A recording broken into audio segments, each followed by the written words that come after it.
Hi, I'm Chuck Williams. I was the producer of the film, and I also got to play the role of Darkwalker. Hi, I'm Danny Draven. I'm the director of the movie.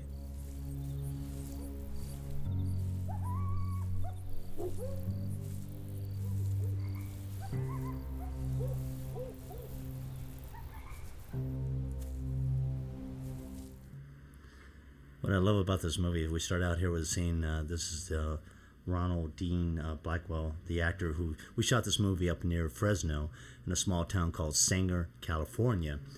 And what happened is I was hired to work with a bunch of actors for Halloween, and I said, hey, listen, I've been kicking around for 2 years about doing a haunted house movie. And they're like, well, shoot your movie here. So I went back to Danny Draven because Danny and I had done Horror Vision together, and we were kicking around making a movie together again. And I said, hey, we got this place, and we developed a script, and boom, here we're making this movie, which I do believe is going to be called at this time, what, Darkwalker? Darkwalker. Yeah, Darkwalker. And Darkwalker was actually a name that I think I came up with. Just what they were like, what are we going to call the creature? Because it didn't have a name, and we needed to sort of call it something. So I just said, well, let's just call it the Darkwalker. Right. And everybody kind of liked it, so kind of stuck, and it was kind of a great name. Yeah. What's great is the reason why I'm talking about Ronald, the actor you're seeing right now, is there's a casting agency, and there's agencies up in Northern California near in the area that we were shooting in Fresno, and he's one of the local actors in that area, so we're able to cast these people locally too, besides our cast from Los Angeles. Yeah, I thought he had a pretty good look about him too, especially for this sort of, this is supposed to be like in the 1800s, the scene right here, which is in the the woods at the Hobbs Grove area, and I thought he really looked like the character. So Hobbs Grove is actual real haunted house, and you can check them out on hobbsgrove.com. And they've been in these been running as a basic haunted attraction for the last 4 years. So you're about to see the Darkwalker come up here in a minute. Hopefully you've already watched the movie and you're not listening to the commentary. There I am. Yeah, because I always say to people, watch the movie first, then listen to the commentary. And die. So now now what this is, let me explain what this is here. When we went up there, Chuck and myself, and we went up there, it was right before, like a couple days before Halloween. We decided to, or Chuck actually went inside the haunted house with my little digital camera and shot all of this footage. I think it was Halloween night, wasn't it, Chuck? Yeah, pretty much. Halloween night. They have three different things. They have a haunted forest, a haunted house, and the haunted hayride. And Chuck took the camera and went through all three of the things and shot all this footage. And then when I was editing, I was like, well, wait a minute, I've got all this great footage. Why don't we cut a title sequence to it? So that's what you're seeing right now. Yeah, I did a video years ago called Halloween, the Happy Haunting of America with Daniel Roebuck and Bob Burns. And I shot like 90% of that movie. So pretty much, if you've watched that Halloween video and you're watching this right now, it's the same technique I was using before basically the MTV throw up bucket, routine that I use when I work a camera. I'm actually really glad too, Chuck, that you shot this footage because for that opening title sequence, to be honest with you, I was really kind of didn't know what to put there, and I didn't want it to be some weird background or something. So I'm really glad that you shot all that stuff because I think it really works. Well, and I agree. I just whenever with modern day technology, it's a lot better to do credits over something you shot or something built compared to just over black anymore. Oh, yeah. Unless the movie's calling for that. So.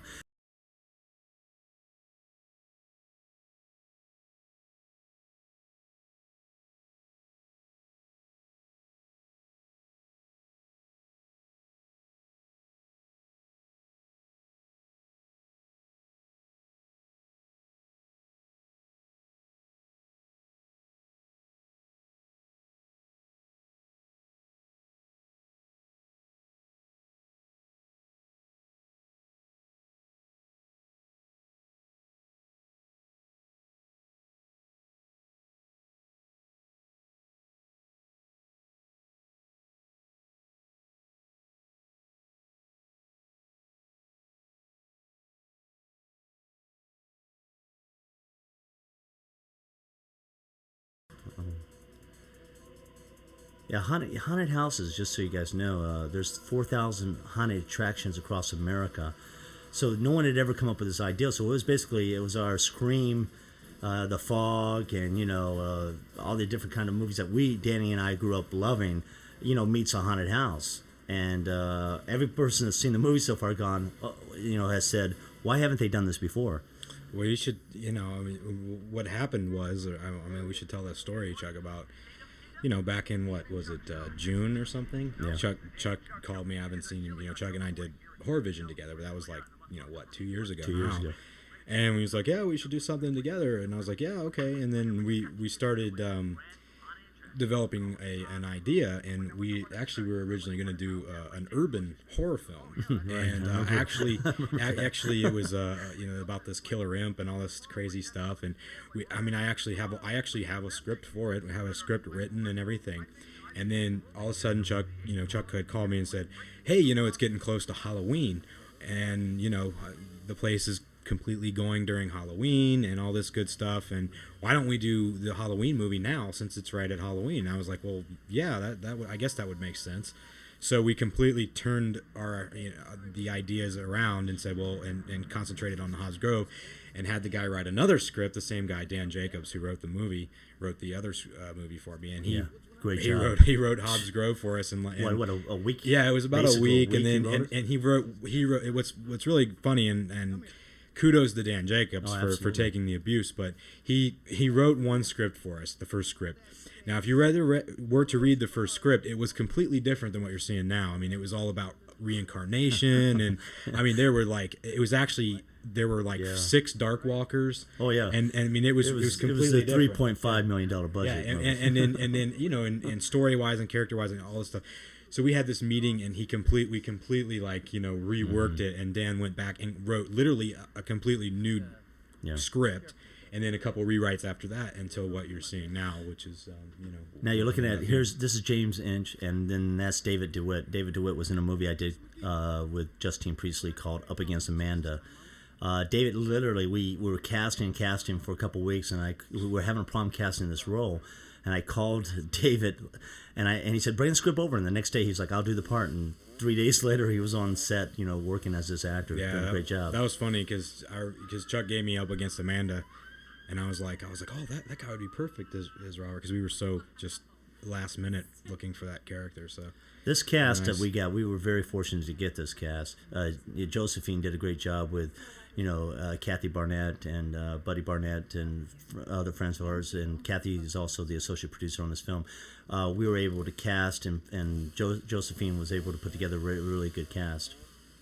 Yeah, we were really lucky finding all these people in matters of just days. Yeah, days, yes. Yeah. Well, some even like a couple hours before. A couple hours. I think.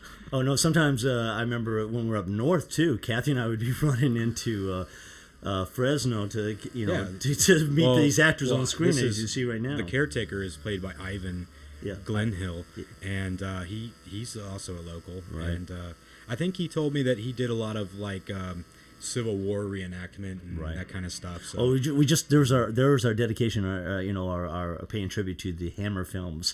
That shot, I love that shot. Where it pushes in. I love the Hammer movies, so I thought that was a great job, Danny. Yeah. So this is back on the what they call the Midway at Hobbs Grove, which is kind of the main, area that everybody gets their drinks and hangs out and everything, and all around this place is all the attractions. So right. Oh, let me say real quick. This is Rick Irvin here, and Rick actually goes back with me a little ways. I love Rick. He's really a pleasure to work with. He was in a movie called Crips that I did. That was very good actor, a horror movie, and also he was in Deathbed as well. So right, and the other actor is Michael Sage, our other lead actor, and this is our first time working with Michael. And, of course... Clive Hawkins. Oh, my gosh. Clive. I love Clive. Clive was a great actor. You'd be like...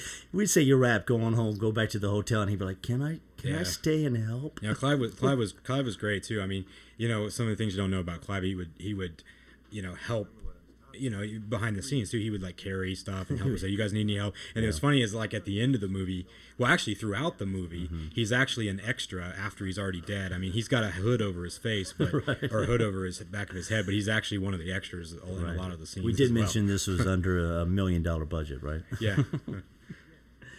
But yeah, it's got a great look. I think there's huge for this movie. As you can see, this is basically a $4 million facility, and I'm not exaggerating on that. They do about 55,000 people a year, Hobbs Grove, and it's huge and humongous when you go there on Halloween night. I mean, Danny, the people we saw, so they were very nice to let us shoot this movie here. Yeah. And we should mention Lord Callahan and Mike Callahan. Both they own Hobbs Grove, so. Yeah. They're very good to us. This is Allie Taylor right here, who plays Rhonda, and who's also a very, very, very talented musician. Singer. Singer as well. She can gave sing. me her CD on the set, and I had listened to it, and she's very, very talented. So yes, we're introducing a lot of characters here really quick. Yeah, really quick. Well, we should and Maggie over there who is Kathleen, yes. And Kathleen Susan Brenda Taylor. Kathleen Susan Taylor, and then there's Brenda Matthews right there on your left. Very talented actress, and of course, and Emily Van Sonnenberg, who plays the goth girl. Goth girl. And So we had a good cast. Yeah, this I mean one of the this location, when Chuck first took me there, we spent a lot of time in prep, and when I first went there, I was really blown away with the amount of places that we could shoot, let's be honest with that too, Danny. We knew when we were there. I mean, we can actually make 2 more movies. No, I mean, yeah, there's so much we could not use in just logistics of this place. What you see in this movie is a very, very small portion. Yeah, it was like 35 acres of land. It's huge. It's huge. And I mean, there were so many places that we did not shoot at this place. It's ridiculous. You could totally shoot Darkwalker 2 and Darkwalker Returns. I mean, all day long. She even showed up. Why? This is Daddy owns most of town. Yeah. So? Okay, this is interesting. We had to move in here because we were like on our 5th day of shooting, and it started raining. Yeah, it's pouring. It's pouring down rain right now outside of the scene. And it doesn't look like it, but it was a sound, and they had built tents outside the window and all this kind of stuff to be able to blast in that HMI. And so when the rain was coming in, San Francisco got hit so hard that they lost half their power grid. And we lost our power off and on for 2 days. No, the power was out during this scene and a lot of other scenes in the movie. And we were lucky because the place happened to own a couple generators little putt-putt generators, and we had to run power all over the place. Literally it was puddles and puddles of mud outside right now in this scene. Yeah. And that's part of the And when you have a crew like this, I mean, it's absolutely going through the process as we call it. We went to a cover set here, and but we had to change our schedule around for 2 days, and everything just kept working out. But it was totally... by that time, that end of that first week, when you agree, Josephine, we're ready for that day off. And it was really funny. It was really funny for me is that for the first time out of the 5 movies or whatever I made, my mother decided to come out and visit the set, and she came out on the 2 or 3 days that it rained and that everything was like really not what it normally is. As pleasant as you see it was this like scene her first right here. time, Exactly. Yeah, she came out. Yeah, now it's nice. But this is where I got to hand it to our crew and cast, because in all honesty, there was no complaining on this movie at all. No, it really was people coming together and making it happen, which was a sort of rare with this much that we're trying to pull off on this film. As you watch the rest of this movie, you'll see how much production value is in this film. That's Jill Small, by the way, right here, walking over towards the table, who is also a very talented actress. Yes. And we did go through hundreds of people to try to get this cast. Yeah. And then someone like Rick that you see right here, oh my God, as soon as he came in, he had worked with Danny and Josephine before. I was like, oh, he's the guy. I didn't have to see anybody else after that, and I don't think we did see anybody else after that. No, Rick was actually, I think, the first and only choice. I think he was the only choice ever. I was just like, well, what about Rick? I always like to try to get Rick in a movie because I love working with him. So. Yeah. So as you see at this part of the movie where we're at, we're just establishing all the characters, Right. and now we're gonna start. The pace is really gonna start, going here because now we've established everybody. And Emily really nailed the character of Carrion. I thought, like, she came in and we had a lot of people audition for the goth girl, and she just came in and she had like this sort of voice and sort of look and attitude about her when she was auditioning that she was a real easy cast as well, because she just blew us away when she came in. This is the mouse she had me running into the haunted house. Yeah, we should tell that story. So what happened is that mouse, the little mouse in the middle, which are what I wanted was, she says, she's pretty mousy, and what I wanted it, to pan off this mouse and all this stuff. So I'm like, Chuck, I need a mouse. Right. So he was like, well, where is it? I said, it's in the haunted house somewhere. I can't remember where. So Chuck went in the haunted house and for like 2 hours and finally found a mouse, because that place, the house is so big. So after going through several other mouses. I kept running back with mouses. That's not the one. Okay, and so I'm inside the haunted house and I'm pulling out their mouses. Yeah, you brought one mouse back that I think was rigged up to something electronic. And I love this scene, and what I love about it is, when you're looking at Kathleen here, who plays Maggie, it's very angelic. The shot behind her, I think, with the white walls kind of thing. So I like it. But I love this right here. Just love that. That whole effect. I saw, before we started developing the script, I saw The Ring, and I just got completely scared by this one scene in the movie. This flashback, I thought, hey, we should have some flashbacks. And then I think later on, Danny's like, we have enough flashbacks in this movie. Because there was at one time, there was 15 flashbacks, kind of thing. These feelings that she was feeling. But it's a beautifully shot movie. It really is. I mean, look how beautiful this film is.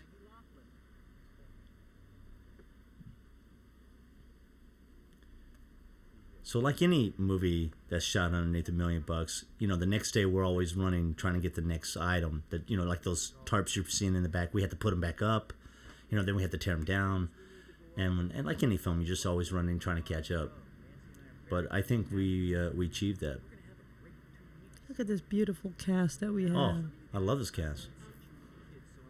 They're so easy to work with. I would say out of all the movies we've done, I think this is one of the easiest cast as far as, again, no complaining and no crazy, weird, I need Starbucks coffee or whatever type of stuff. Everybody was very, very cool and very nice to work with. Yeah, we're very lucky with this location because they just got done finishing the season, and they had Coca-Cola machines up for us, ice machines. Oh yeah, they had refrigerators for us. We had a caterer called the Deli coming in and bringing our dinners every night. I mean, it was just a nice support because Sanger opened the doors. Dan Spears of Sanger, California, immediately said, "Come make your movie here." And so with the support of the town, plus Laura and Mike opening up Hobbs Grove, it made it just a great experience for us. And Hobbs Grove, we should say too. I mean, one of the things that was really, different for me anyway was, the Hobbs Grove, yes, it's 35 acres, but it's literally out in the middle of nowhere. Yeah. And at night in Fresno, I don't know how many people have been to Fresno. Tulip fog. It is extremely foggy to where you can literally see 4 feet ahead of you. And Josephine and I would drive home, and you couldn't see but 4 feet notorious for the tulip fog out there. Yeah, and well, that's one. And shooting outside at night. You got all this fog that you got to blast light through as well. So that was sometimes that is key. But and our hotels, I think, were 15 miles away. So it was we had to go back to the freeway. Half-hour drive every just night to get back to the hotel. But but no, it's Yeah. Now, I definitely want to bring up a point here. So, Danny Draven, who I love working with Danny Draven. I think he's one of the best directors out there. Oh, thank you. And I believe that. I totally believe that. And Josephine, let's talk about the haunted house. What's so funny is, Danny, tell them what you feel about haunted houses personally. Oh, well. Just tell, which I think is funny because here's Danny directed a movie about haunted houses. Well, but this place is creepy. It scares the crap out of everybody. It's very creepy. I don't even like going in there. Well, what's funny, well, the story is basically, I'm always been terrified of haunted houses ever since I was really young. mom took me through a haunted house, and this vampire jumped out and scared the living crap out of me and bit her neck. And ever since then, I never wanted to go into haunted houses. So when this movie came about, I was like, yeah, I'm up for making a movie about going to haunted houses. But when we went there on Halloween Eve and Halloween night, Chuck's like, hey, come on, let's go through the haunted house. But while it was actually going on, and I was like, no. He's like, what do you mean? I said, dude, I don't go into haunted houses. So, when it was going on, that's why I think that's why Chuck shot the footage for me, because I wouldn't go into the house. So, and it was funny because when we're shooting this movie, throughout the movie, there's times, days that we shoot inside this place where it's just us in there, and the lights would go down in power. Yeah. And we had Chris Giza, which was great. Chris was wonderful from Hobbs Grove, working with us throughout the movie. But we'd have to go try to find where the power breakers were and switches. So I remember Danny and Josephine turning to me going, Chuck, do not scare us when we're in the haunted house. So we had to tell the whole crew, do not scare them. Which is, because we're all scared being inside this place, man. Yeah. It's a maze, and it's pretty dark, and a lot of things happen. Well, some of these shots that you're seeing now, too, were literally shot, I think, a month after we shot the actual. Yeah, Danny came up with a great idea how to shoot all this stuff, because we really could not move fast enough to light it. So within an hour, Danny figured out a way that we could use certain flashlights, shoot POVs, shoot the cast, and it was broken up in two things. Basically, you look at POVs as one time. That was me and Chuck, just me and Chuck walking through the haunted house with that's the POVs. Yeah. And then this was shot during our shooting schedule. Yeah. And I think you guys did a great job in cutting it together. No, I mean, for just flashlights, it's pretty. It's amazing how you can do it. Yeah. And so what I would do is, this night that we're shooting this, Danny's actually working the camera, doing all this. I'm running throughout the haunted house because Danny wanted me to sort of scare them. So I'm actually really running throughout the haunted house, scaring them to keep them on edge. Oh yeah. Remember? Yeah, you'll see it coming up in the birthday scene when the table. I'm actually on the table, but they don't know that I'm underneath the table. Yeah, I told Chuck just to keep scaring them throughout the haunted house, and just to because they're completely improvising all these. Yeah, this whole scene, all this stuff. Literally, I said, well, it's going to be me, and I want you guys to completely improvise. Right. Basically a tour of the haunted house, and then I told Chuck to go in and scare them every now and then just to keep it real. So that's what this whole scene is it's all completely made up and improvised. Right. All we had to get to is just making sure at the end, that our girl leaves the haunted house. There's Chuck under the table there. Yeah, you'll see. In a minute. They don't know this yet, and see, they really jump. We had a clown sequence that we cut out because it just didn't work coming up here in the clown room. Well, there are a lot of sequences that we had that inside the tour, but the tour was like a little too long, so we ended up cutting it. And I think when you see the deleted scenes and things like that, I think that's what's good about this movie, Danny, is we had a lot to work with compared to not having enough. Yeah, we shot about on the main camera, we shot about 30 hours of footage. Wow. And on the second littler camera, we shot about, I would say, about another 20 hours of footage. So about 50 hours of footage total for this whole movie. So for anybody that knows anything about editing, that's a lot of stuff to go through and cut together. So that's a lot. But it's better to have more footage than no footage. If you want Danny Draven to direct a movie for you, when your first phone call, make sure you just say blood. Yeah, really. He loves blood. Yeah, that was some of my funnest memories of this movie were definitely the blood ones. That's definitely the and you'll see that coming up. Yeah, it's coming up. Some of the scenes. Now we should talk about the design of the monster. Mm-hmm. And how it went from like 6 Darkwalkers to 1. Well, first let me tell you the story. Is a friend of mine who's worked on pretty much all the movies I've done before this one, named Mark Bautista. He had recommended a guy named Scott McGowan to me and to do the monster design for this movie. So Scott came over. We talked. He gave us some drawings. We did this. I told him kind of what we were going for. Originally, again, there were supposed to be I think it was 5 Darkwalkers. Yeah, something like that. And we weren't supposed to really see them as much as we ended up seeing. It was sort of more like the fog. Like the fog, and they were going to be shadows and all this kind of stuff. And we got into it a little bit, and I'm like, wow, man, that's a lot of makeup and this. Yeah. So why don't we put all of our money and time and resources into this one central monster who ended up just being the Darkwalker? And Scott put together some designs. He molded Chuck's face. He did the whole the whole thing. He did a whole full blown bodysuit and everything, and that's what you see. And I think Scott did an absolutely fantastic job on the monster, and I think he's a very, very talented makeup artist as well. Scott also did all the blood and gore gags in the movie as well. And Stephanie Rogers also helped absolutely out. helped Definitely. assist him. Those two were just the best. And we should also say they were also our key makeup and hair. On top of the film. Now, this is the first death scene here. Allie as Rhonda. I think this is her first movie. Yes, it Yes, is. it She's is, ever been in. Yeah, I think she did a really good job at this role that she's playing. Because in real life, she's actually a really, really nice girl.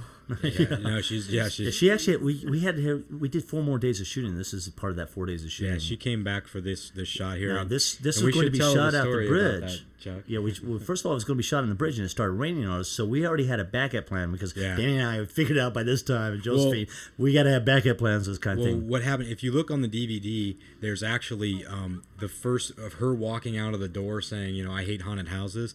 That was actually the first part of the scene where she was going to go to a bridge and she was going to die on this extension bridge that was outside, and then of course it rained, so we ended up having to reshoot, and that's what you're seeing now. We moved it inside the haunted house. Yeah, it started raining that night, so we had to go inside. But we already had a plan. Right. Now you're going to see the Darkwalker coming out here. The hardest part of getting, and you can see with Josephine's back, when you see some of the video of the behind the scenes that Josephine shot, was getting into it was pretty much the hardest part for me was the contact lens.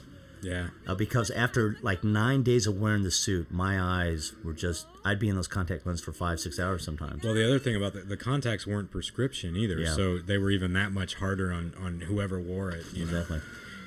So there's the first time we see the monster. Which has been sort of resurrected out of the ground.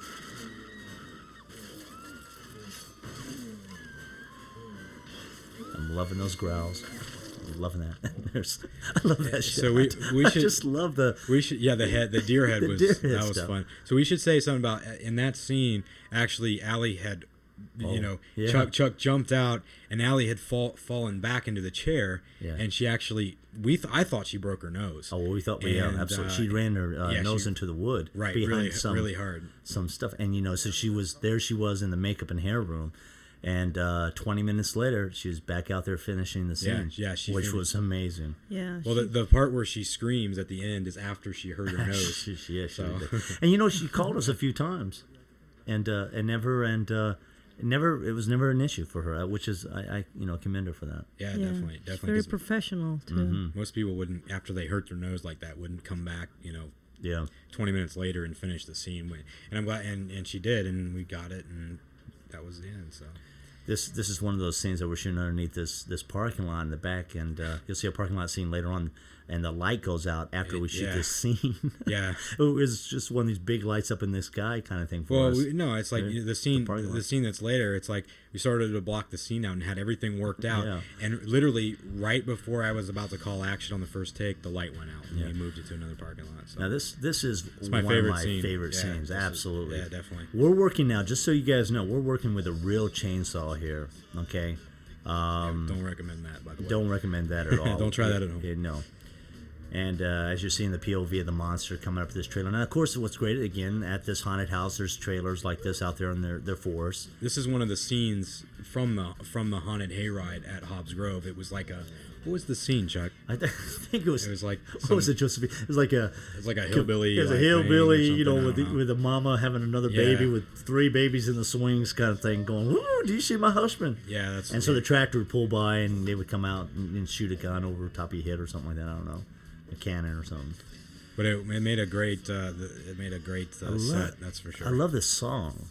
Yeah, this song is by Angry Johnny and the Killbillies, and it's called Chainsaw Charlie. And it actually fits absolutely perfect in the movie. And the way the scene was done was just Danny with the camera shaking the. Yeah, it was me in the trailer, and then when we shaked it, what I did was I just jumped.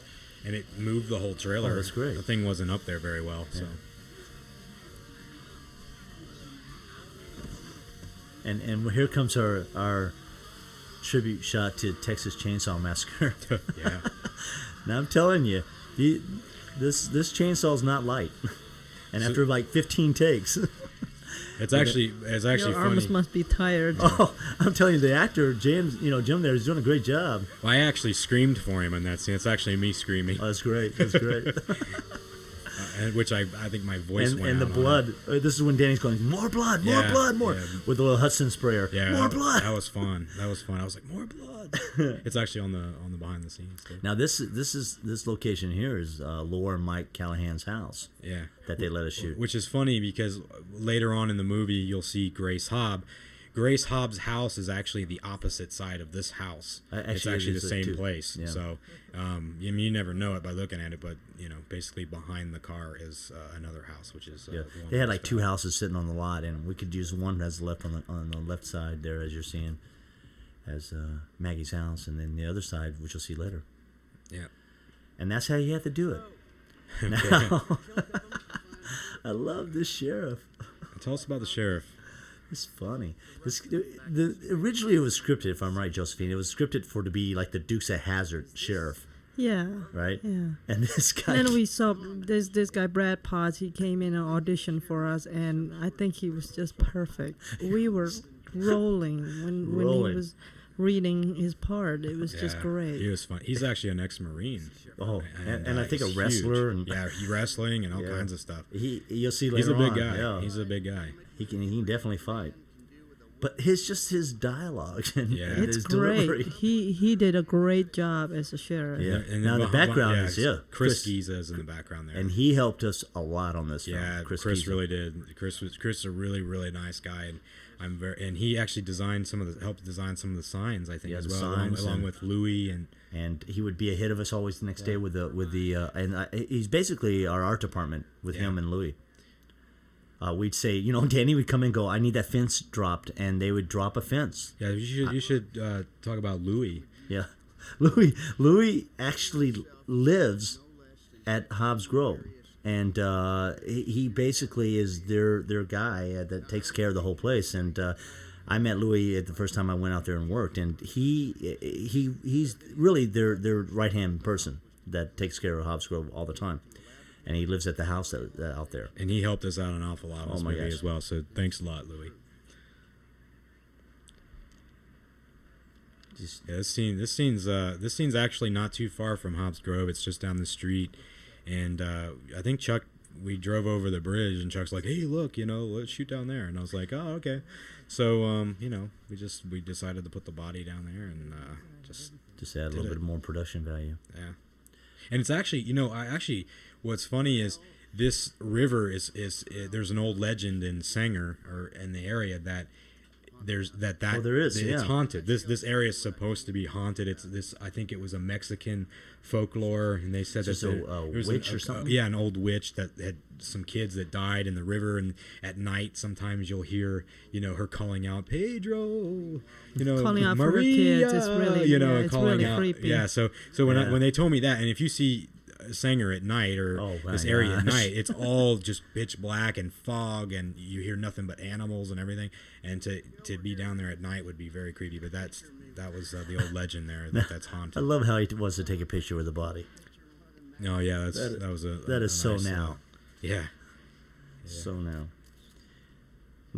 this movie could not have been made without Danny Draven, and that's just the bottom line. And Josephine and the crew. But I just want to say, in directorial position here, in terms of Danny Draven, I worked with a lot of directors in my life, and I go back to '86 and '87 working on Near Dark, with Catherine Bigelow and a lot of different people. So the good thing and the great thing about Danny is that he does not lose his steam, and he visualizes everything months ahead of time, and he gets there and he adapts.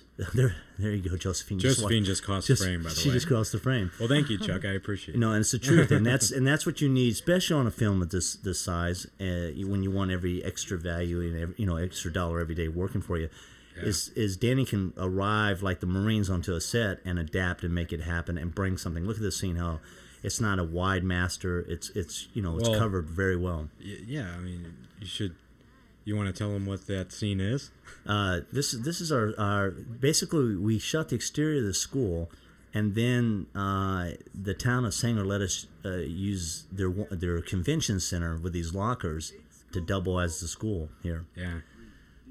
And it worked. It worked. Totally I mean, worked. you put some voices in the background, and all of a sudden you're out of school. So. And a great place to do a movie, by the way. And Sanger was funny. We're making a Halloween movie, which is they're gonna go down in the road, down the road, being known as Halloween Town now. But they're actually known for the holiday Christmas. You remember they're the town of the Christmas tree. Yeah. It's presented to the White House, and they're known as the Christmas Tree Town. Now they're going to be also known as the Halloween Town. Yeah, definitely. These premonitions and flashes and help telling the story.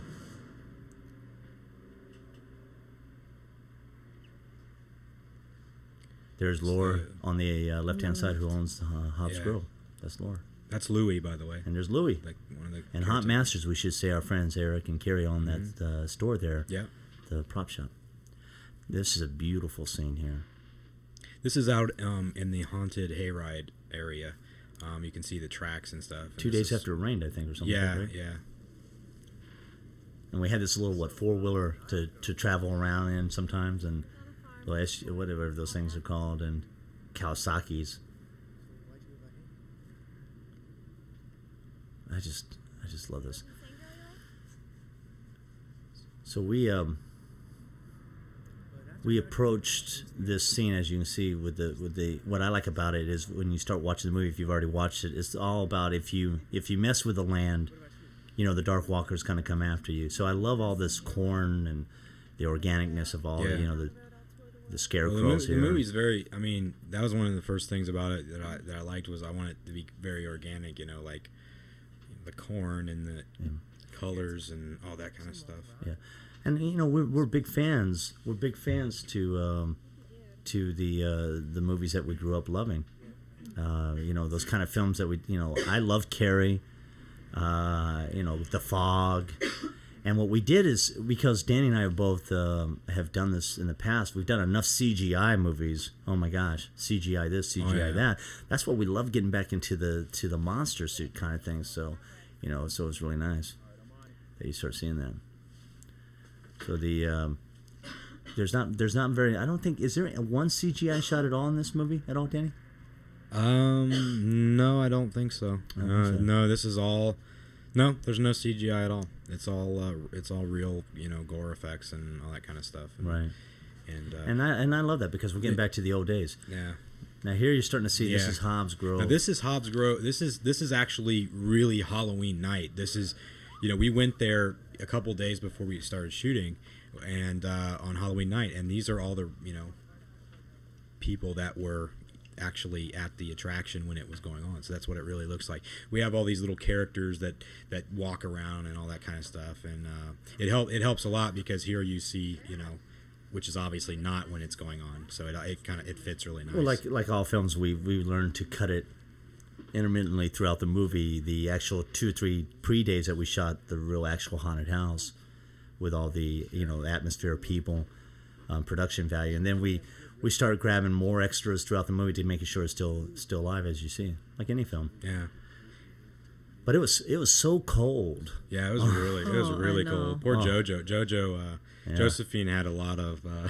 She was constantly cold, and I was like, "Oh, I'm sorry," Yeah, and Kathy is cold. A couple of people got sick. I mean, Chuck was in this monster suit, which is literally like wearing a pair of underwear. I mean, it's really, really thin, and I'm really glad Chuck played the monster, because anybody else standing in that absolutely freezing cold weather, and Chuck rolled around in mud actually to get a lot of the slime and stuff on the costume. Which you'll see on the behind the scenes, Chuck actually rolling around in wet mud. Thank you very much. It was really cool. I appreciate you, Danny, letting me play that part. Yeah, no, I thought you did a great job as the monster. For anybody that's out there that ever wants to play things, remember, if you beg for something, you can never complain once you get it. So this is This is actually This is- this is a funny scene, but It's so Reef true. Reef is doing his thing, but this is actually the in the haunted forest, and this is the Talking about getting sick now. You know. I mean, how many times did he have to smoke? oh yeah, well And he doesn't smoke, got right? really he got sick yeah because he of got real this. sick because he was actually he was inhaling these like I don't know what he had in there. I think it was like It's it was tobacco. it was real Tobacco, tobacco. yeah. I guess he Yeah, had in yeah. there, Chris but and he him was were really roll for him. inhaling it like that. So when I said cut, he was about to pass out. Literally, Oh, he was. He was like, Oh, oh, yeah, man, I when- feel sick, and he was sick anyway. I think. Yeah, he, he Right, was right. already- He was So- already sick. So by the time the scene was done, he was just Oh. Yeah, out. yeah. He had to be carried out almost. And it's funny when you see the part where I come up. I mean, he was deathly sick by that time. Yeah, he by the was- time we he start was- rolling around and But see, fighting. it didn't stop him. That was so great about him too. You know, he Yeah, he just kept he going. kept going. Yeah. He just wanted it finished. He was very excited to get this part. Oh, and yeah. we were glad that he was. Yeah. I love the Darkwalker. I love that we're just back to the basics of a good, horror film. This is funny. I like how you Yeah, he's like- offers he's like- him yeah, he's the like, blunt, "Wanna man. hit?" He's like, here's the joint, Here you go. I love that. Shadows and everything. So, and this is of course, as you guys know, it's hard throughout a movie to keep telling a story when it's so laid out in so many places. So as we'd go through, Danny and I would look at each other and go, did we shoot that shot? Are we still telling a story? Do we have enough, that they feel that the haunted house is still alive, it's still, working, is it on? And you really never know completely on a budget like this until you get into the editing room. We were fortunate enough still that Danny and I went back up and shot 4 more days. And then Yeah. we shot 1 more day after that. yeah. We're very fortunate to be able to start shooting and continue shooting like that. And then actually, what's funny is I think, this is actually the same night that Reef died. Right. And so he's obviously still sick and all that stuff. And then we put him inside of this box and He make was him so sit, cold. He make was him sit on freezing. his knees in that box for like hours. Well, see, this was great. Danny So- would come up with an idea how to kill him, and then Chris and Louie would cut a hole in some board and make it, within 30 minutes later. And that's how we come up with some of these bits. This is I don't know if I mentioned this, but this is actually obviously the main haunted house Yes. attraction. This is the actual real entrance into the whole thing here. Which is is the Evil very, Dead. Yeah, It's very Evil Dead. Very Evil Dead, like looking place. Yeah. And And we can only hope that our actors go on to be, to become Bruce Campbell's and Jamie Lee Curtis. and you should, So- hats off to Mike Callahan for, building this place. Oh, literally, huge. literally, I mean, all of these little, like the You see, things in the you see background. he's still building that building in the shops back and- right there. He's yeah, still doing I mean, it. I mean, they Absolutely. built it from scratch, and hats off to him and all the people that were involved in that. Now, the way you directed the scene, Danny, I really like it because to me, this is, again, like how they directed like movies like King Kong and films like that. They would tell the story with these great visuals of the voodoo huts, and you could see it. And I really like that. I like the way you just really framed this shot. Oh, cool.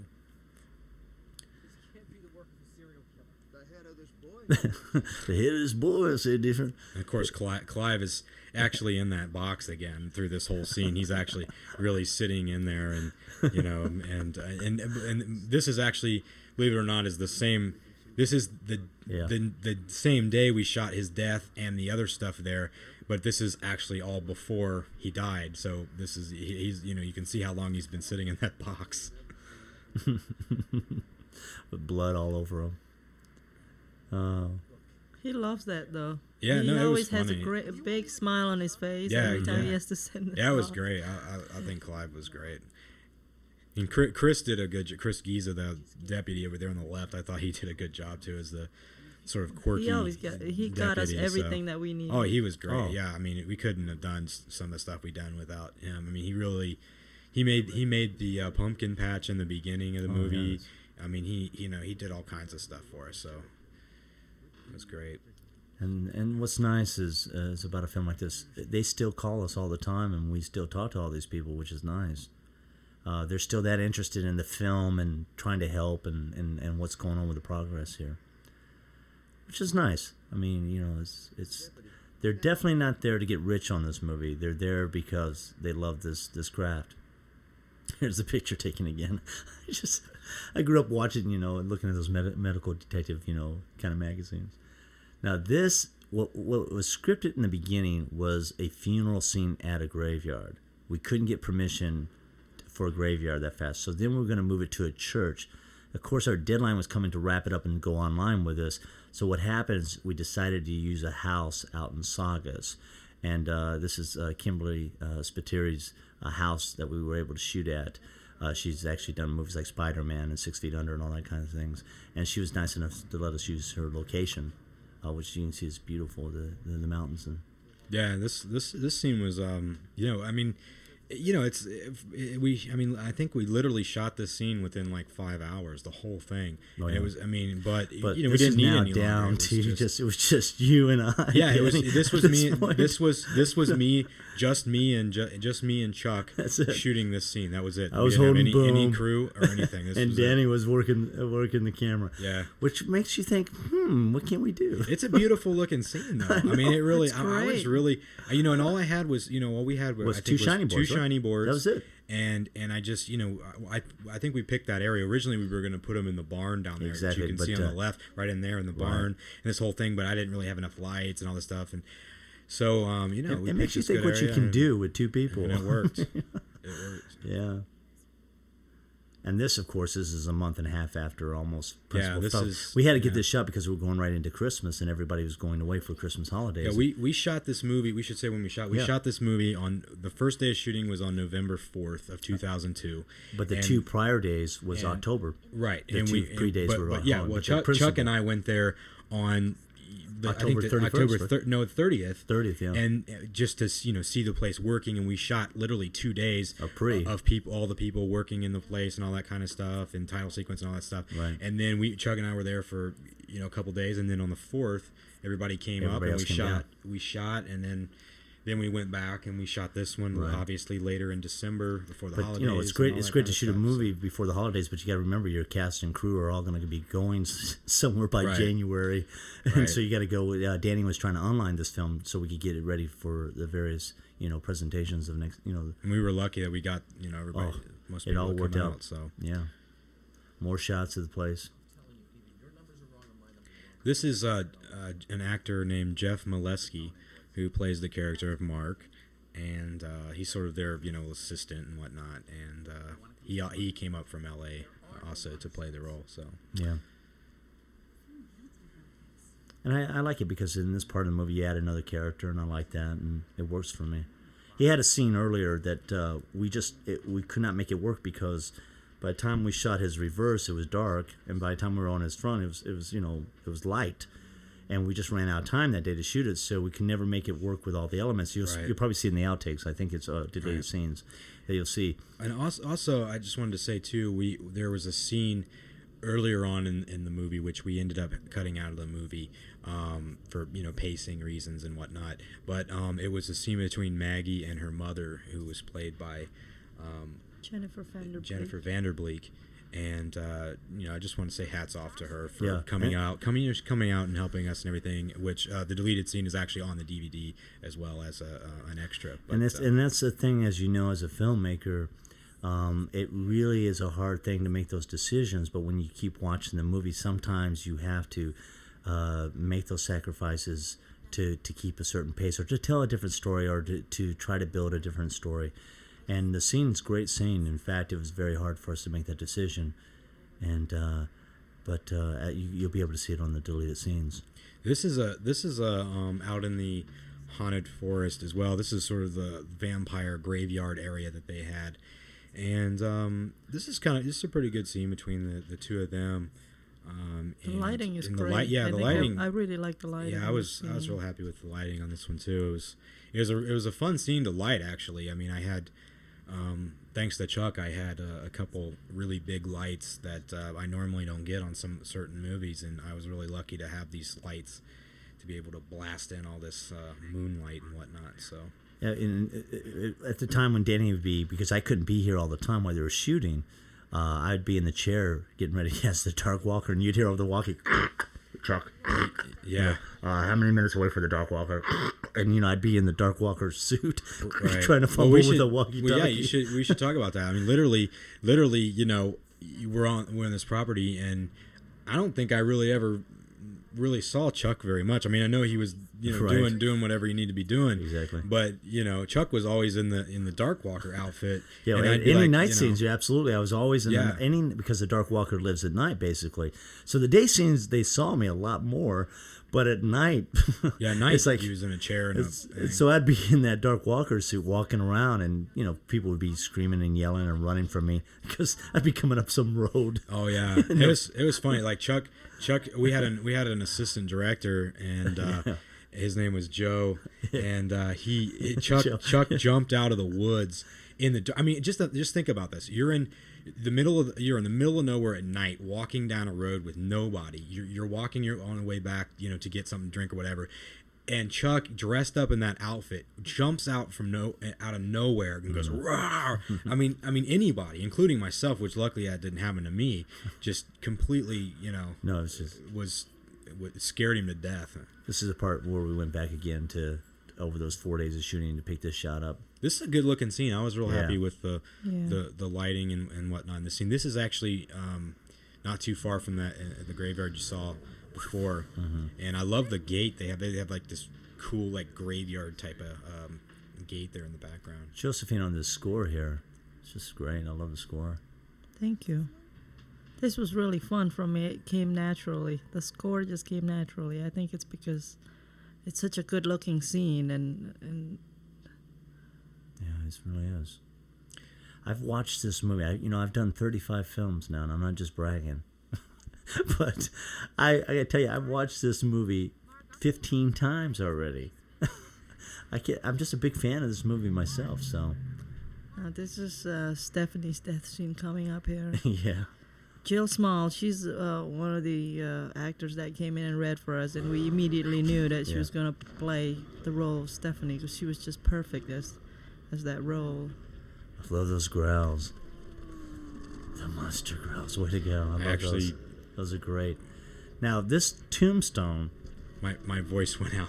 I Yeah. actually, I don't think I What- even mentioned. I actually No, Danny. growled. Chuck's the monster, but Danny's- I Danny's growled. actually the voice. The voice. But I literally sat.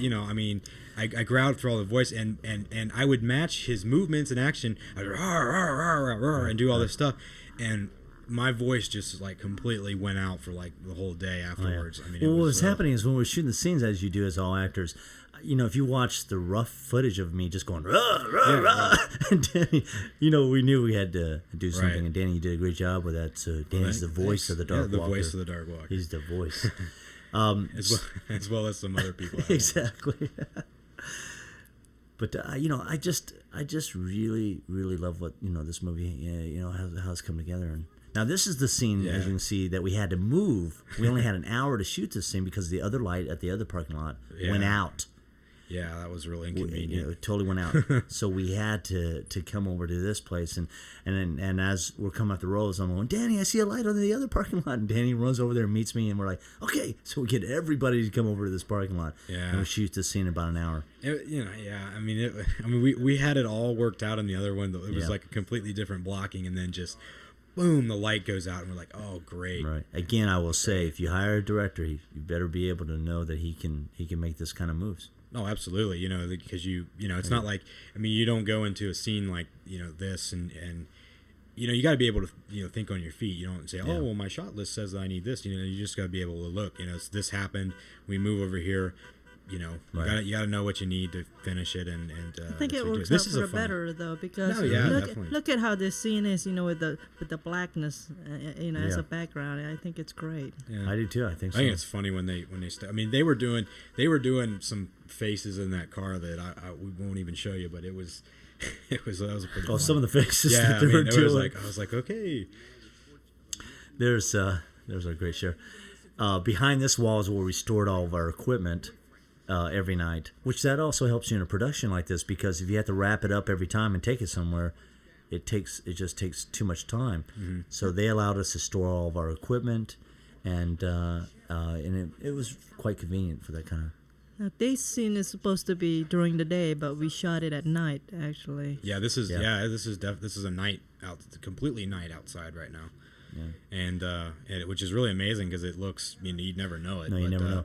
it, And of course, on big budget nice. films, it's a common thing to do. But when you got a crew like we have, and we're out there doing what we're doing, this is an amazing shot. Yeah.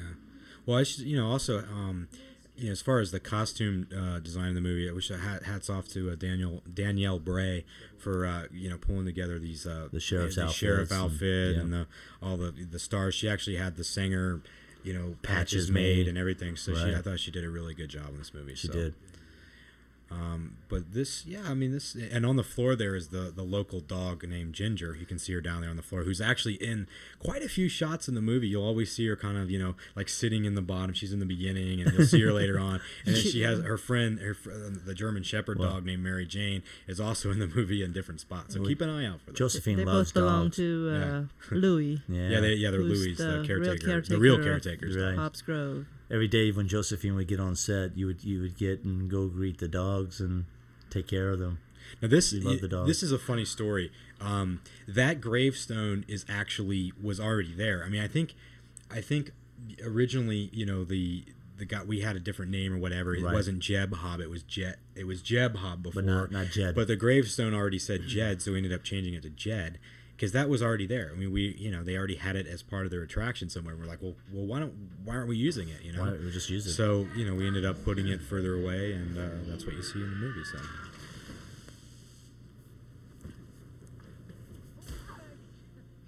This scene was funny when we shot it because there's a dirt bike ranch next door where all these people just ride their dirt bikes motocross all the so time. finally we get the people Chuck and everybody goes over, tells them all to go home, whatever.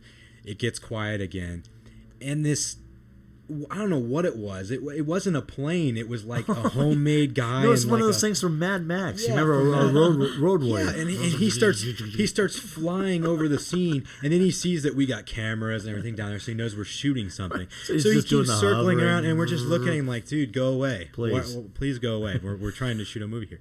Well, you got to So- remember, we're doing, of course, as anytime you do a horror film, you should shoot it in the winter because you have longer nights, as we all know. But so our days, we only have so much. By 4:30, it's already dark. Yeah. So when we're pulling out, and getting on the set, our days are going fast. Yeah. And we're lucky. The first week we pretty much were in days, and then by second week we're pretty much in nights. Yeah.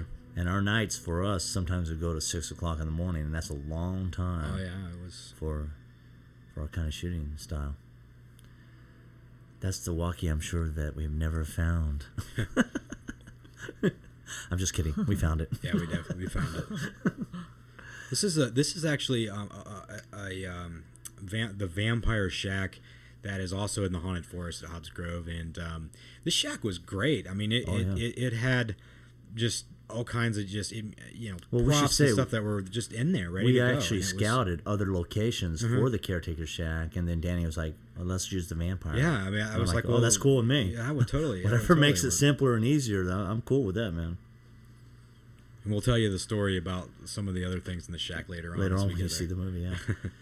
But I think that's the good thing about, just so if you're ever making a movie, just remember it's very important for your team to always come to agreements quickly. On this kind of budget we did, we were very quick to be able to, if Danny said, I'd like to do this, we were working on that. We didn't sit there and want to argue about it for 3 days. And you have to do that on a project like this.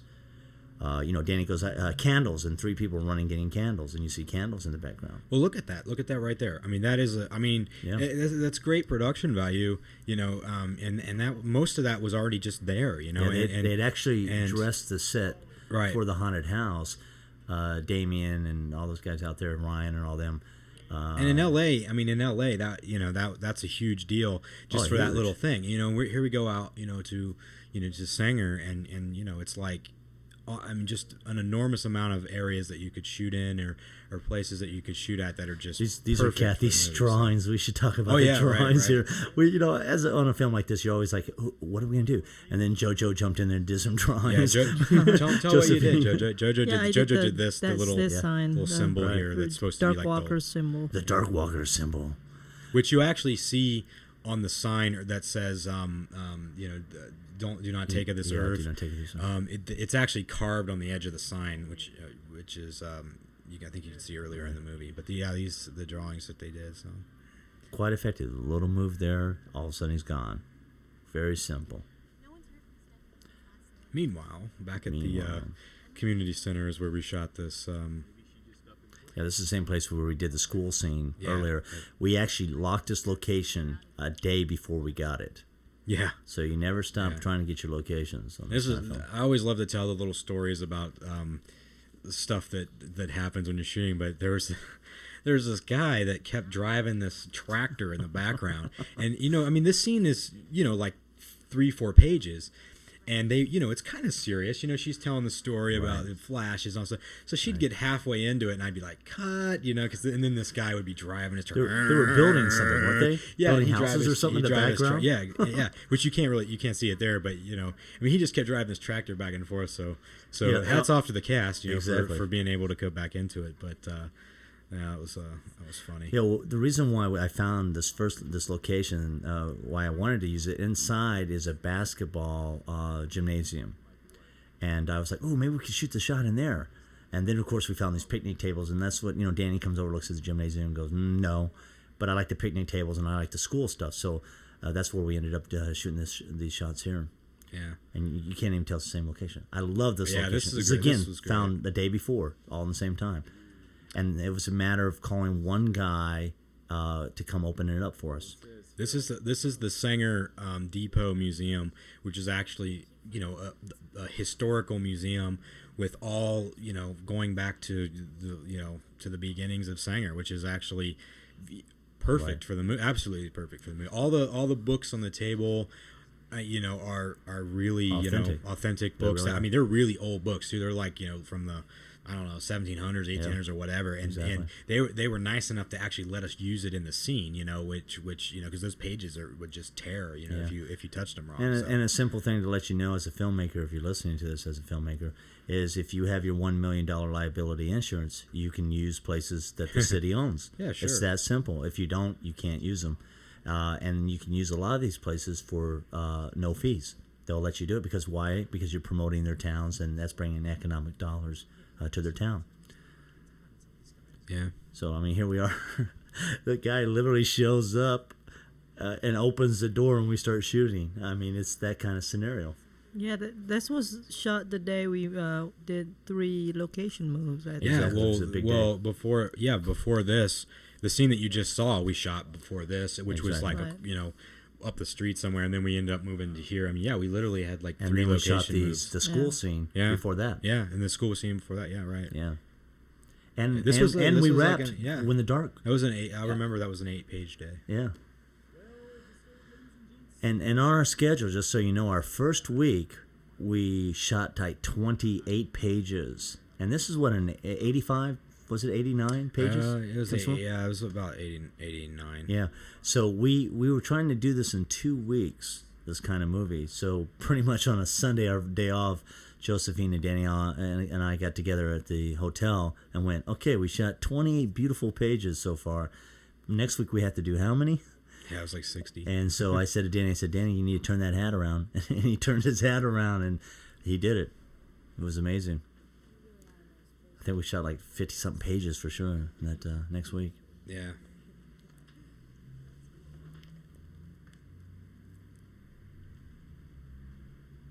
But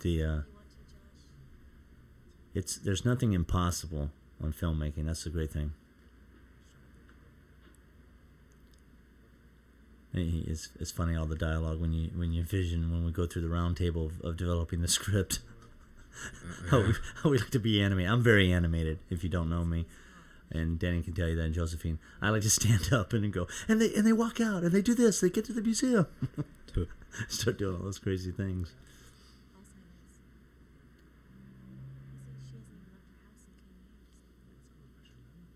And here comes the house now we're talking about. Yeah. So it's actually Maggie's house too, but Right. Maggie's is on the left, that house, and this is on the right, another house. Maggie's 6201, no, and the other one's not. And the other ones are there. 6183. Now, see, this kind of things, you see the mailbox there, we looking back, we go, we should have had Grace Hobbs on that. But, of course, you can never think all those things out. This scene, It's beautiful. this scene It was is. actually reshot. Reshot. It was This is actually reshoot. there was we shot one scene. I think it was like the first day of shooting. We shot with we had one Grace Hobb before this nice lady that came out to do it, and I think we ran out of light. No, we ran out of light, and definitely. we couldn't finish the scene.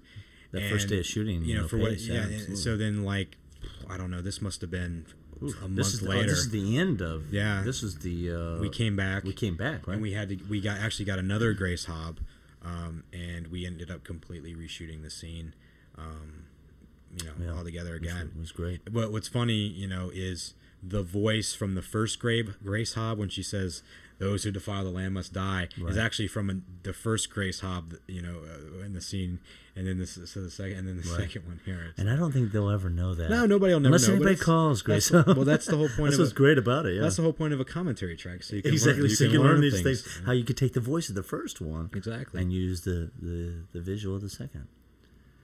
I like this scene. I just like the whole rocking creepiness of it. Yeah. And she's looking out onto the field. Okay, so I really like it. So we had to come up with pulling the drawings out of the jacket because we realized they didn't walk up with the drawings in their hand. Remember that, Josephine? Yeah. We're like, Oh, yeah. So we're like, whoa, we'll just put them inside.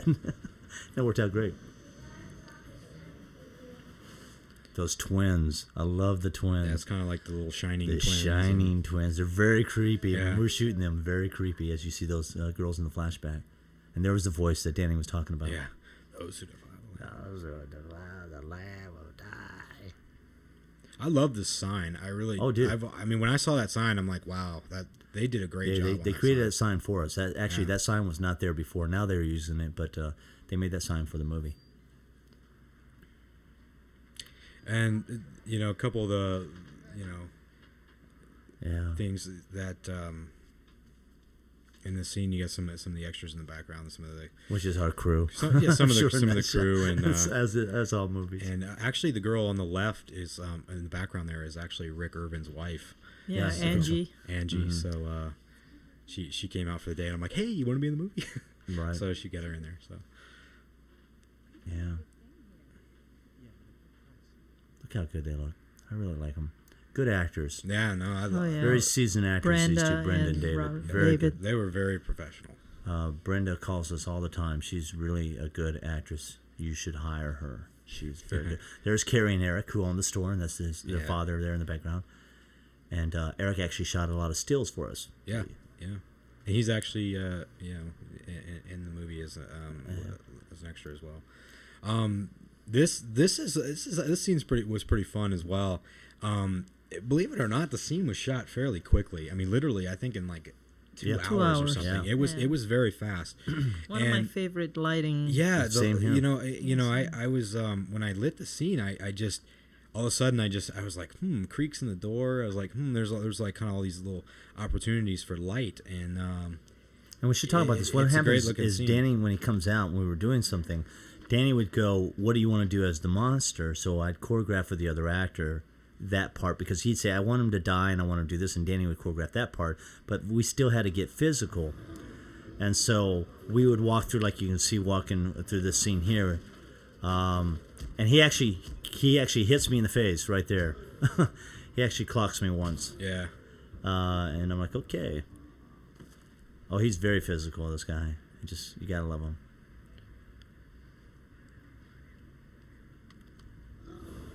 And there's our Halloween tribute there. And the monster looks great in this lighting. I love it. I always tried to. I tend to use a lot of blues in movies. I mean, when I DP'd Hell Asylum, I used a tremendous amount of blues. But look, right, like in that shot right there, the monster looks really cool. Yeah. I mean, it really accents his eyes and the suit and all that Well, good and stuff. Brad Potts did a good job on playing the sheriff, I think, too. This scene is it's actually pouring down rain outside, and there's Again. no power, and there's no power at all. There's no power. Yeah, because the So- power kept on dropping again, Yeah. as we said. So this scene was We bought a lot of flashlights. I think we bought 30 flashlights on this movie, and ponchos and all kind of stuff. Mom, no freak. And Danny would put up another light and all the power would go out. yeah. Then we'd figure out which breaker and go switch it all, and change it out and do it again and start over. But Yeah, this scene's. this is actually the first time I'm in the suit. Yeah, this is the very first monster shot in the whole And movie. this is the first time, and Danny had designed this killing like months earlier, and I couldn't wait to do this. I love this. The way this is actually one of my favorite killing scenes. Listen to that. This whole thing. Yeah, that's what I'm talking about. Yeah, baby. Yeah, give it to me, baby. If you look at Chuck's the body, you'll see he's freshly mudded up. See how slimy he is there. You know, it's the first day I'm in the suit. That's like the very first day. Like, he just got out of the mud, so he's a lot more slimy in this, and more, which is good because the light really shines off of him and stuff. So Emily did a really great job in screaming her lungs out in this scene. I thought too, you know, because literally, well, we should talk about this door. I was like, hey, can we break the door? And they're like, well, okay, sure. So we broke, you know, a door there, and then, you know, a real door falling around. And well, I should talk about the sickle. Yeah, the sure. sickle is a real sickle. And believe me, as you work on a set, you know, you have to have all the actors be able to touch it, and you have to be safe, you know. And every time we did a scene, I wanted to make sure that everybody knew I was going to come close to him. So Danny shot it in a way that where I was never close with him with the sickle, but that was a real sickle, and I actually had to cut through the door. That was Danny banging on the door, and then that was me actually taking that sickle and cutting a hole through the door. I'll tell you, you get bruised. I got bruises on my hand from banging on that door. I didn't want Emily to do it because you know she's already been banging on it, so you know just beat the hell out of it. And Chuck beat the hell out of it with the sickle too. Yeah. And you see the blood dripping from the ceiling there. What I always felt was, you know, those who defile the earth is, you know, the land is going to die, and so now the Darkwalker's coming after him. This is a sign the blood's following him. You know. He's condemned. He's gone. And that's one thing I love about the Darkwalker. Once he comes after you, you're dead. Yeah. There's no doubt about it.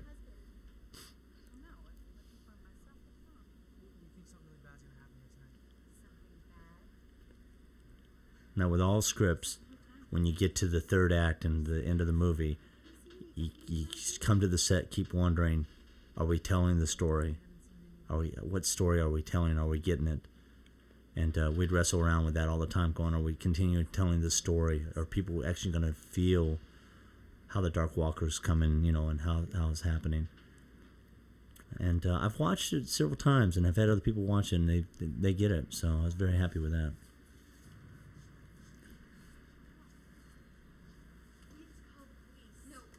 It's amazing how every actor, before we kill them off in the film, would come to me and say, I'm going to die really good, right? You're going to kill me really good, right? Yeah, everybody looked forward to their death scene. Everybody. I don't know. I mean, I'm sure, you know. I mean, I think at one time, Danny, I think we were talking about when the actors go, no, you know, I don't think we're going to really kill you. We're just going to show, no, please, bloody me up. Yeah. Actors love to die in movies. Yeah, Brenda was like just really excited about her death. I remember, and everybody was. I mean, why wouldn't you be? You get to see yourself die on screen. You know. This was another night we had a lot of power issues as well. Yeah, skip going out and whatnot, but you know, we did it. And it was very cold. It took us what we realized after a while too. It took us a day and a half to figure it out because it had rained. Some of the cords of the regular haunted house was in water, so that was tripping the circuits. And so about the next, you know, the day after I found that out, I went around unplugging everything because there's like 100 outlets in this locations. And then we weren't having as bad problems anymore. Yeah. Because the first time it was dropped, power shortages from San Francisco, and then it became these cords tripping the circuit breakers from the rain, the leftover, sitting in the water. Coming to the end of the film. This is when the score also really starts to sort of pick up, which I think JoJo did a really good job on. Josephine wore many hats as always. Oh yeah, just like we all do. Josephine also scored Crips and Hell Asylum for me as well. For those of you that have seen those. Yeah. And Josephine was a co-producer of this film. Yep. Working very hard. I had a lot of fun working on this movie. It's a great experience. This bridge was great. It was like this creepy bridge just out in the middle of the forest, and you know, it was a fun little area to light, but you know, at the same time, it just, you know, it was just like a creepy little, you know, thing. I love. Buddy went and got a pig's heart there.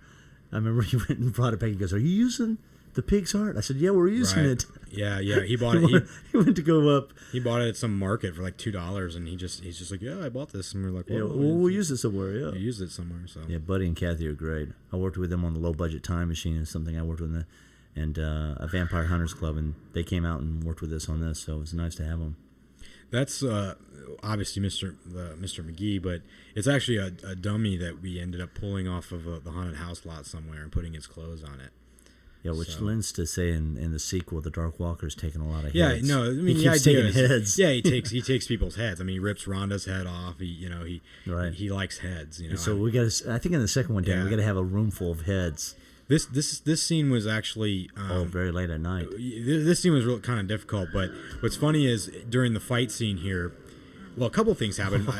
Well, the table broke and fell on Maggie's leg and kind of hurt her leg. Yes. And this scene coming up when the Darkwalker throws Josh into the wall, right there, the wall behind him was not attached very well, and it literally started to fall. Oh, it started falling. And about 4 people grabbed the wall and held it while we shot the rest of the scene. I mean, and then the other wall started to fall. It started falling in whole place. And then by the time we were done with the scene, they let the wall drop, and you know, And it was a very heavy wall. Yeah. Yeah, that was Damien, Ryan, and DJ and Angel holding that wall up for us for And like 4 hours. We sprayed her with blood too. Oh, my gosh. She really wanted that. Yeah. Well, she wanted to that. be absolutely Josephine. She wanted that, and She loved it. I think in the original draft, Josh didn't die either, but Danny was like, "Why? Yeah, I mean, not? let's just you know, let's kill him. Let's kill everybody, you know." So you got to see the whole time, you exactly. know. And Josh didn't have a problem. The only two that Mike wanted lived to be killed. He loved being killed. Yeah, but they kept using it. You know, they kept on saying, you know, "Oh, we get to live. We get to be in the sequel." Right. Just, you know, now this is you know, I love that ending scene of Carrie, you know, where she's coming out of the prom and she's drenched with blood. And this is sort of what we're doing here. She's just dripping with blood coming out. And, of course, all the patrons of the haunted house just think she's part of the attraction. They don't, you know, they're like, "Oh, so, you know, you got blood on you. It's Halloween night," you know. And that's what also is great. This all takes place at the end here at Halloween. And there's the twins, man. In the beginning. And there we go. Wow. And this song actually was composed just for the movie. It's actually was done by a friend of ours named R.J. Blaze, who's in a band Mother Mercy, and he did this song completely for the movie. So you'll hear him say Hobbs Grove and whatnot. He says murder at Hobbs Grove. Another murder at Hobbs Grove. You know, so that was really nice of him. So well, guys, I want to say it was great to work with you guys again, as always, and thank you guys for watching this movie and listening to the commentary. And I think if you want to get a hold of us, you know how to. That's right. You pick up the phone, dial it, and please tell us how much you love the film. And if you don't love the film, then please tell us how much you don't love the film. I always love ending credits because I always say to myself, "Who's watching them besides us to see our names?" How many people have already turned it off? No, I mean. You know, we should just, you know, thank all the crew. I mean, Absolutely. everybody on the crew, you know, came out and really worked hard and froze to death and everything. And our friend Glenn Blinn, who flew down and flew out from Boston to help us out. And we had a lot of blessings on the movie as far as the people, you know, all the way down to the sound guy to the Thomas Delgado came out. We used to call him Amalgamus all the time.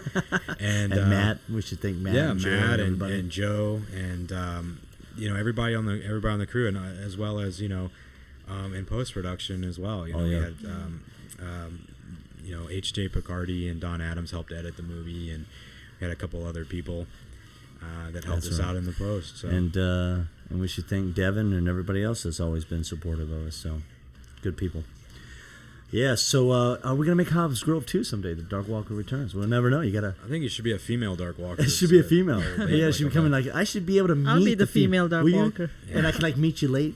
Coming out. And then it has like at the end of the movie. Yeah. Well, the end of the movie, the female Darkwalker dies, but Right, you know right, you but it have gives the birth. offspring. Yeah, it's got like It's the birth. like yeah. Right. Well, you have like 3 little Yeah. little Darkwalkers that crawl out of the crib. Oh my and then God. you cut to and There then you go. and That's then- what I'm saying. Yeah, you got the 3. No, and then part 3 And is then part 3 is the 3. yeah. They coming out. Yeah. And then you have the trilogy box set. Now you can see how we work. This is Yeah. how we work. We're already on our 3rd movie. That'll work. And also I want to thank J.R. Bookwalter for everything too. For supplying equipment to us Yeah. and doing a lot of things and helping Yeah. us in post too. Yeah, he did a lot of favors for us. And we Thanks a lot appreciate for that, man. The man who's always believed in us. So And we appreciate that. yeah, it was. I don't know what else to say really. Yeah, it was a fun. It was a definitely fun experience it was despite all the cold. Absolutely. Exactly. It was a fun. It was definitely a fun movie to make. Yeah, I had fun. So, yeah. Check out our websites and check us out, and we're gonna be back. I'm gonna tell you, I think we're gonna definitely have Darkwalker 2, and if we get lucky, it'll be the franchise to 30. Thanks for listening in.